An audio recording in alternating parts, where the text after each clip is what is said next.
নষ্ট হয়ে গেল আমার ইকোফ্লো ডেল্টা টু ম্যাক্স পাওয়ার স্টেশনটি। হ্যাঁ ভাই, নষ্ট হয়েছে এবং দেখতে পাচ্ছেন যে ডিসপ্লেতে আলো এসেই চলে যাচ্ছে। সোলার চার্জ নিচ্ছে না, গ্রিড থেকে চার্জ হচ্ছে না, কোনো ধরনের আউটপুটও দিচ্ছে না। ছোট্ট একটা ভুলের কারণে এই জিনিসটা নষ্ট হয়েছে, যেটা আপনি জানার পরে রীতিমতো অবাকই হবেন। তাই ঠিক কী ভুল আমি করেছিলাম, কিভাবে সমাধান পেলাম এবং এখন জিনিসটা কি অবস্থায় রয়েছে, যারা এই ধরনের পাওয়ার স্টেশন কিনবেন ভাবছেন তাদের জন্য আজকের ভিডিওটা ভাই শেষ দেখাটা জরুরি। শুরুতেই বলে রাখি, এটা কোনো স্পন্সর ভিডিও না, মেশিনটা আমার নিজের টাকায় কেনা। আমি যখন বাংলাদেশের সার্ভিস টিমের সাথে কথা বললাম, যেহেতু এটা বাংলাদেশে অফিসিয়ালি পাওয়া যায়, তারা সিদ্ধান্ত নিল যে আমার মেশিনটা ফিক্স করে দিবে। এই ব্যাপারটা নিয়ে পরে কথা বলছি, তার আগে শুনেন যে আসলে কি হয়েছিল। আমি যখন চায়না ট্যুরে গেছিলাম, মেশিন তো আমার অফিসেই সেট করা ছিল।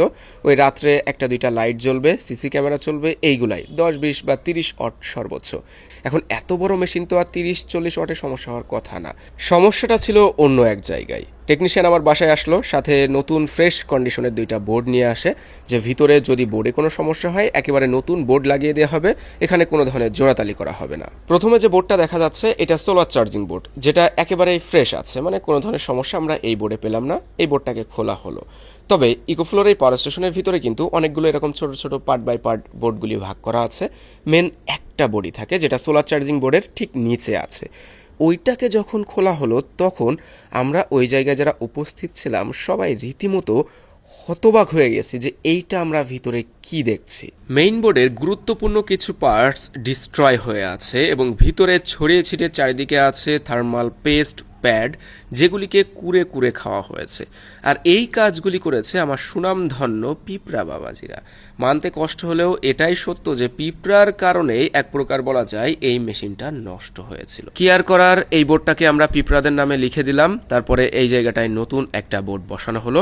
আমরা মেশিনটা চেক করে দেখেছি, সম্পূর্ণ functional, input output load solar charging সবকিছুই কাজ করছিল। মেশিনটার এখন বর্তমান অবস্থা এটা দেখে কিন্তু কোনোভাবে বোঝার উপায় নেই যে একবার সার্ভিস করা হয়েছে। তবে তারপর থেকে আমি ভাই সতর্ক হয়েছি। নিচে বিভিন্ন জায়গায় পিঁপড়া মারা ফিনিশ পাউডার দেওয়া আছে, যেন পোকামাকড় পিঁপড়ায় ধারের কাছে কোনোভাবে না আসতে পারে। এবং এই যে ভেন্টিলেশন সিস্টেম আছে, মাসে অন্তত একটা বার আমি বোলার মেশিন দিয়ে পরিষ্কার করি, যদি ভিতরে কিছু জমে থাকে সেটা যেন বের হয়ে যায়। আপনি যদি ইকোফ্লো, ব্লু এইটি বা রহিম আফরোজ এই ধরনের পাওয়ার স্টেশন কিনতে চান বা কিনেছেন অলরেডি, আপনাকে এই যত্নটা ভাই নিতে হবে, তা নাহলে আপনারটাও নষ্ট হতে পারে। কারণ বাংলাদেশে পিঁপড়ার সংখ্যা অনেক বেশি, আর এই ধরনের মেশিন তো গরমকালে আমরা বেশি অংশ কিনি না। সর্বশেষ এসিআই এবং ইকোফ্লো টিমকে অসংখ্য ধন্যবাদ আমার এই মেশিনটা সার্ভিস করে দেওয়ার জন্য। আর সবাইকে সতর্ক করার জন্য হলেও এই ভিডিওটা শেয়ার করেন যারা এই মেশিন নিতে চাচ্ছেন।